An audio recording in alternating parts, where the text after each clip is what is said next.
Patan anti corruption bureau એસીબીએ આજે 16 November 2025ના રોજ પાટણ જિલ્લાના સમી ખાતે આવેલી યુજીવીસીએલની કચેરીમાં ટ્રેપ ગોઠવી હતી।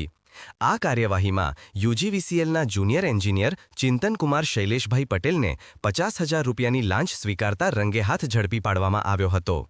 ચિંતનકુમાર પટેલ જે વર્ગ 2ના અધિકારી છે અને મૂળ વડોદરાના સાનિધ્ય પાર્ક વાઘોડિયા રોડના રહેવાસી છે, તેમણે એક જાગૃત નાગરિકના ખેતરમાં વીજ જોડાણ કરી આપવા માટે 50,000 રૂપિયાની ગેરકાયદેસર માંગણી કરી હતી।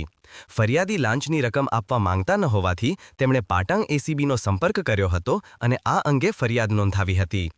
આ ફરિયાદના આધારે એસીબીની ટીમે યુજીવીસીએલ કચેરી સમી ખાતે છટકાનું આયોજન કર્યું હતું।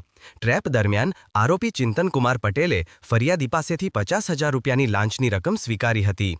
એસીબીની ટીમે તુરંત કાર્યવાહી કરીને લાંચની રકમ સાથે આરોપીને પકડી પાડ્યો હતો।